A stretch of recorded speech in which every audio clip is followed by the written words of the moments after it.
الحمد لله نحمده ونستعينه ونستغفره ونؤمن به ونتوكل عليه ونعوذ بالله من شرور أنفسنا ومن سيئات أعمالنا من يهده الله فلا مضل له ومن يضلله فلا هادي له ونشهد أن لا إله إلا الله وحده لا شريك له ونشهد أن سيدنا ومولانا محمدا عبده ورسوله أما بعد فأعوذ بالله من الشيطان الرجيم بسم الله الرحمن الرحيم يا أيها الذين آمنوا هل أدلكم على تجارة تنجيكم من عذاب أليم صدق الله العظيم. وقال النبي صلى الله عليه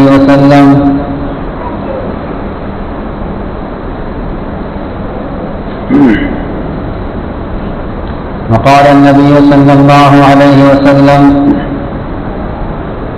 إياكم والكذب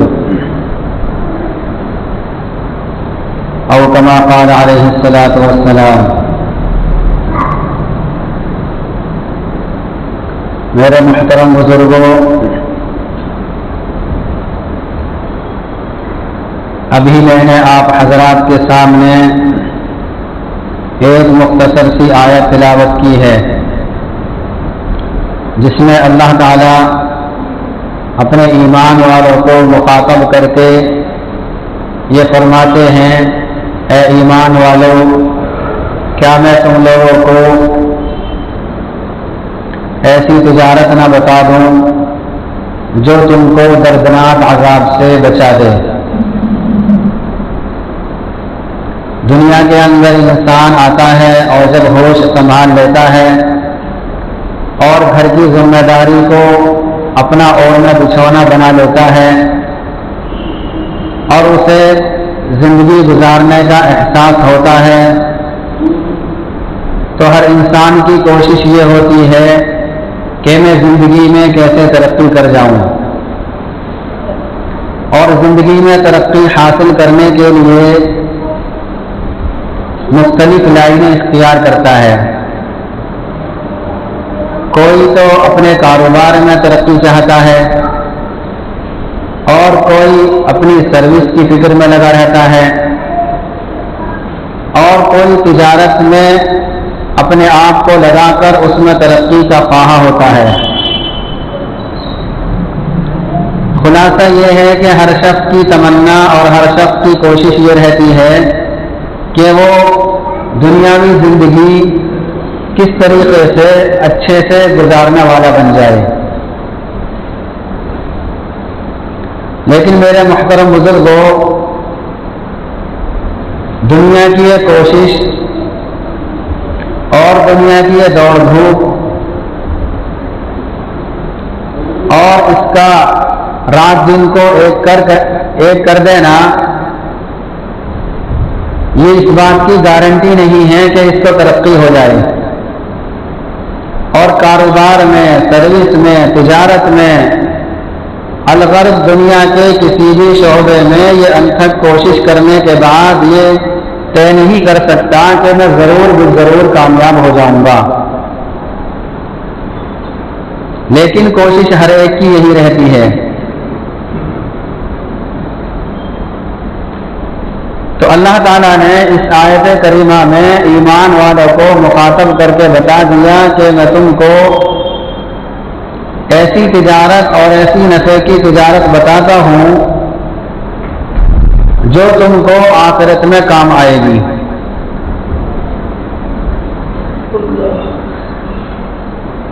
یا ایھا الذین آمنوا هل ادلکم علی تجارۃ تنجیکم من عذاب علیم. کیا میں تم لوگوں کو ایسی تجارت نہ بتا دوں، ایسی تجارت کی طرف میں تمہاری رہبری نہ کر دوں جو تم کو دردناک عذاب سے بچا لے.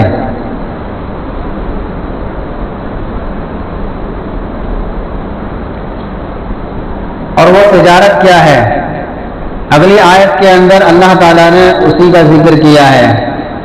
تؤمنون باللہ ورسولہ کہ اللہ اور اس کے رسول پر ایمان لاؤ، کہ اگر ہم یہ چاہتے ہیں کہ ہم آخرت میں دردناک عذاب سے بچ جائیں تو سب سے پہلا عمل جو ہمیں کرنا پڑے گا وہ ایمان لانا ہے اللہ اور اس کے رسول پر۔ تؤمنون باللہ ورسولہ وتجاہدون فی سبیل اللہ، اور اسی طریقے سے اللہ کے راستے میں ہمیں کوشش کرنی ہے اور دین کے تقاضوں کو ہمیں پورا کرنا پڑے گا۔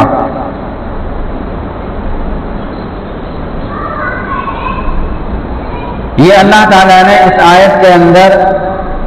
ایک تجارت کی طرف ہماری رہبری کی ہے۔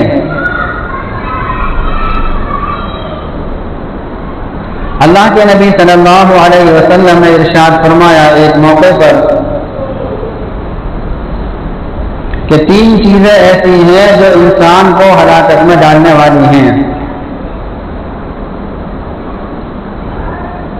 یعنی 3 چیزیں اگر آدمی اختیار کرے گا اور اپنے اندر ان برائیوں کو جگہ دے دے گا اور ان برائیوں میں ملوث ہو جائے گا تو اللہ کے نبی صلی اللہ علیہ وسلم ارشاد فرماتے ہیں کہ یہ شخص ہلاک ہو جائے گا۔ سب سے پہلی چیز جو اللہ کے نبی صلی اللہ علیہ وسلم نے ارشاد فرمائی وہ ہے خود غرضی، یعنی اپنی ہی غرض ہو۔ اپنی غرض کے لیے آدمی کچھ بھی کر جاتا ہے۔ اللہ کے نبی صلی اللہ علیہ وسلم نے ارشاد فرمایا کہ تم لوگ خود غرضی سے بچو، اس لیے کہ یہ اتنی سخت بیماری ہے اور یہ اتنی خطرناک چیز ہے کہ آدمی اس کے حصول کے لیے اور اپنی غرض کو پورا کرنے کی وجہ سے آدمی ہر بیماری میں اور ہر برائی میں مبتلا ہو جاتا ہے۔ اور فرمایا کہ تم لوگ اپنے آپ کو ظلم سے دور رکھو، اس لیے کہ ظلم کی وجہ سے قیامت کے دن بہت ساری ظلمتوں کا سامنا کرنا پڑے گا۔ اور فرمایا کہ تم لوگ بدگوئی سے اپنے آپ کو بچاؤ، اپنے آپ کو دور رکھو برے کلام سے، بری باتوں سے، اس لیے کہ اللہ تعالیٰ بدگوئی کو ناپسند فرماتے ہیں۔ چاہے آدمی خود برا کلام کرے یا مجبوری میں کلام کرے یا بناوٹ میں کلام کرے، جس کو ہم کہہ دیتے ہیں کہ مذاق، تو اللہ کے نبی صلی اللہ علیہ وسلم نے ارشاد فرمایا کہ تم لوگ بدگوئی سے اپنے آپ کو دور رکھو، اس لیے کہ اللہ تعالیٰ بدگوئی کو اور فحش کلام کو اور برے کلام کو اللہ تعالیٰ ناپسند فرماتے ہیں۔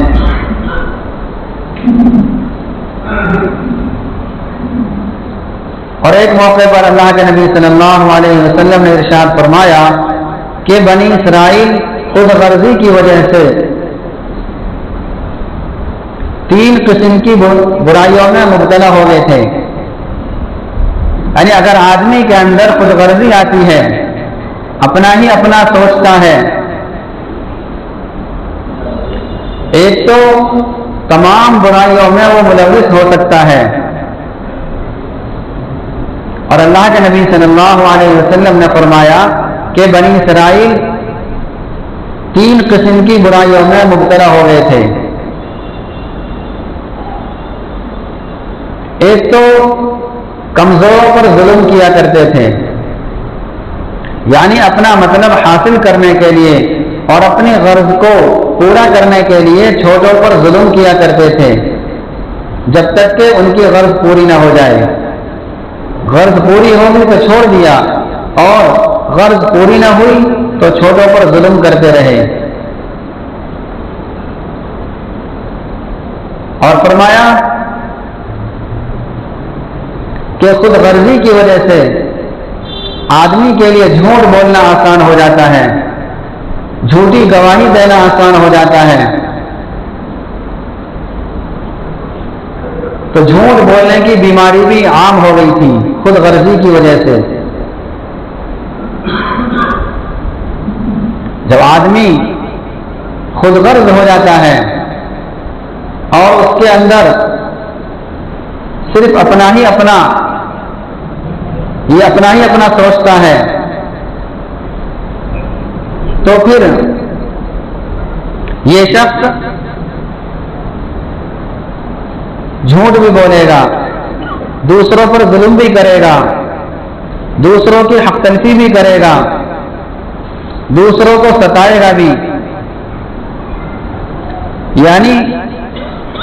یہ خود غرضی ہر برائی کی جڑ ہے۔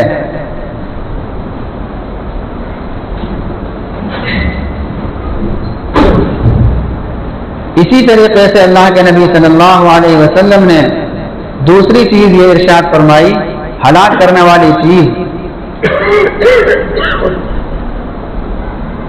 کہ جو چیزیں انسان کو ہلاک کرنے والی ہیں ان میں سے ایک چیز ہے خواہش نفس۔ اے نفس کی خواہشوں کی اتباع کی جائے،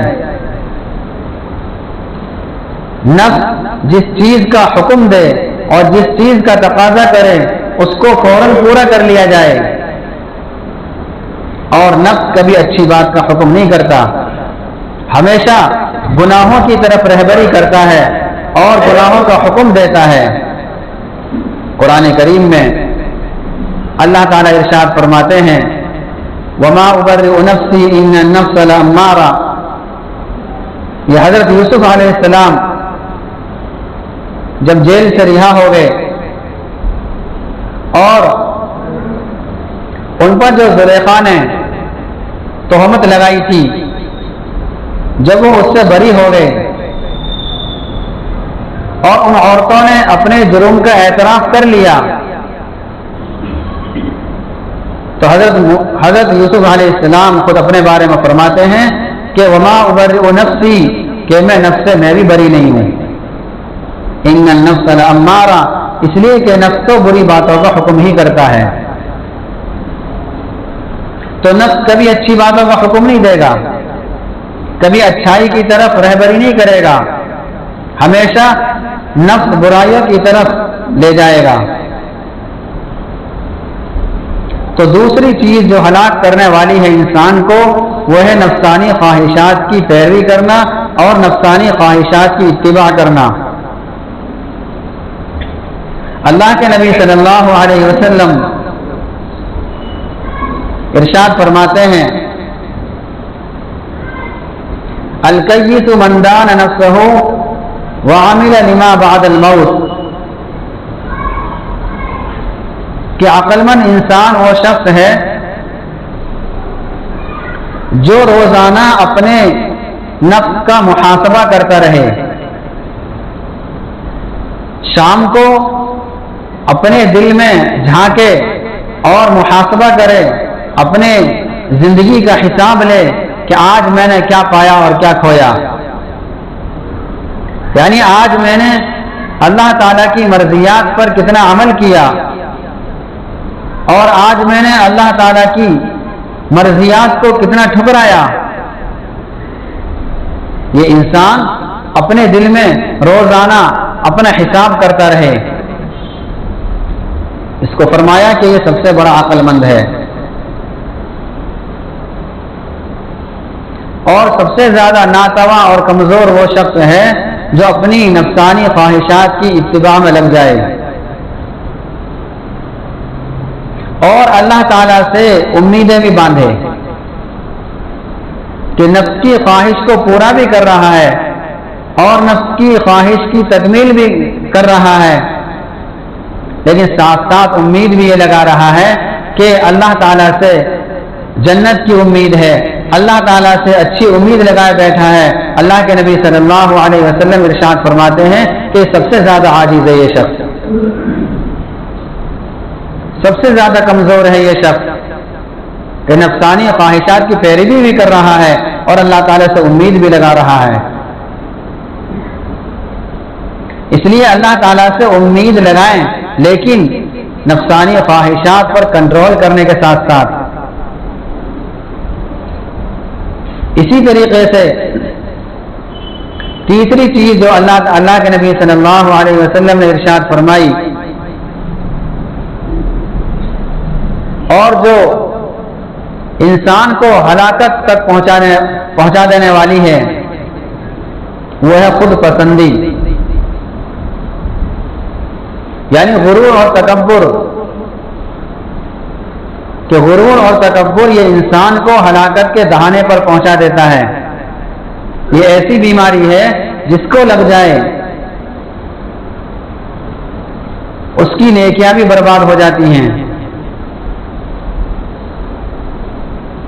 بلکہ نیکیوں کو اس طریقے سے کھا جاتا ہے یہ غرور اور تکبر جس طریقے سے آگ لکڑیوں کو کھا جاتی ہے۔ اس لیے ہم سب کو چاہیے کہ ہم سب اپنے اندر سے اس بیماری کو ختم کریں۔ اور ایک روایت میں ہے اللہ کے نبی صلی اللہ علیہ وسلم نے ارشاد فرمایا والعجب ينتظر المقتا، کہ جس کے اندر خود پسندی ہوگی، غرور اور تکبر ہوگا، وہ اللہ تعالیٰ کے غصے اور ناراضگی کا انتظار کر رہا ہے۔ اللہ تعالیٰ کی ناراضگی کو گویا کہ وہ دعوت دے رہا ہے جس کے اندر غرور ہے اور تکبر ہے۔ تو اصل چیز ہے اپنی اصلاح، کہ اللہ کے نبی صلی اللہ علیہ وسلم کے ارشادات کا بھی مقصد یہی ہے کہ ہم ان چیزوں سے بچیں جن چیزوں کو اللہ کے نبی صلی اللہ علیہ وسلم نے فرما دیا کہ یہ چیزیں ہلاکت تک پہنچا دینے والی ہیں اور ہلاکت میں ڈالنے والی ہیں۔ تو ہمارا اس بات پر یقین ہونا چاہیے اور 100% یقین ہونا چاہیے کہ ہم سب کو اگر ہم ان تمام بیماریوں میں مبتلا ہو جائیں گے اور اگر ہم اپنے آپ کو ان تمام بیماریوں سے نہیں بچائیں گے تو پھر ہلاکت میں ہماری کوئی تردد اور شک نہیں ہوگا۔ اللہ کے نبی کا فرمان بالکل سچا ہے، ہم سب کو اس بات کا یقین ہے اور کامل یقین ہے، چونکہ جس کو یقین نہ ہو اس کے پاس ایمان ہی نہیں ہے۔ ایمان کہتے ہی اسے ہیں کہ دین کو اور دین کی تمام باتوں کو اللہ کے نبی صلی اللہ علیہ وسلم کے اعتماد پر یقین کر لینا اور مان لینا، اس کا نام ہے ایمان۔ تو اس لیے ہم سب کو چاہیے کہ ہم سب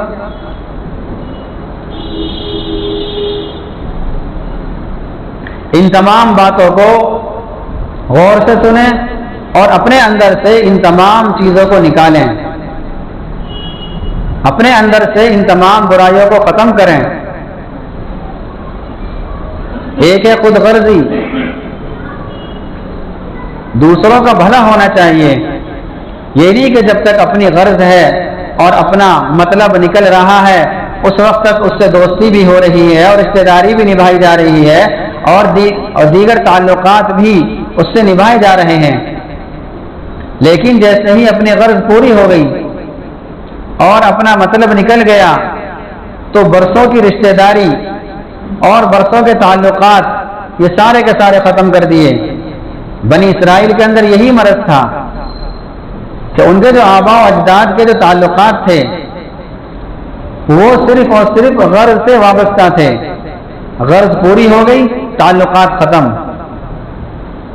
یہ ان کے اندر بیماری تھی۔ یہ خود غرضی کیسے ختم ہوگی؟ اللہ کے نبی صلی اللہ علیہ وسلم نے ارشاد فرمایا